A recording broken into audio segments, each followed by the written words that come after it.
রাত ৮টার দিকে মা টিফিন বাটিতে গরম গরম খিচুড়ি এবং ইলিশ মাছ ভাজার বাটি আমাকে দিয়ে বলল, নে দৌড় দিয়ে যা তোর খালাকে দিয়ে আয়।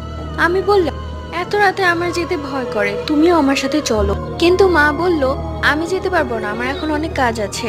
আর ভয়ের কি আছে, এখান থেকে একটু সামনেই তো তোর খালার বাড়ি, যা যা দৌড় দিয়ে গিয়ে দিয়ে আয়।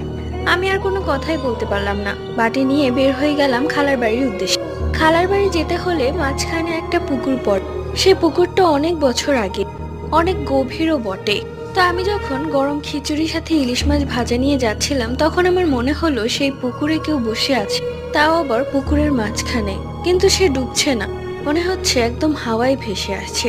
আমি সেই দিকটায় না তাকিয়ে হাঁটতে লাগলাম। কিছুক্ষণ পর আমার মনে হলো কেউ আমার পিছু পিছু আসছে। তাকিয়ে দেখলাম একটু আগে যাকে আমি পুকুরের ওপরে বসে থাকতে দেখেছি, সে হাওয়ার বেগে দৌড়ে আমার দিকেই আসছে।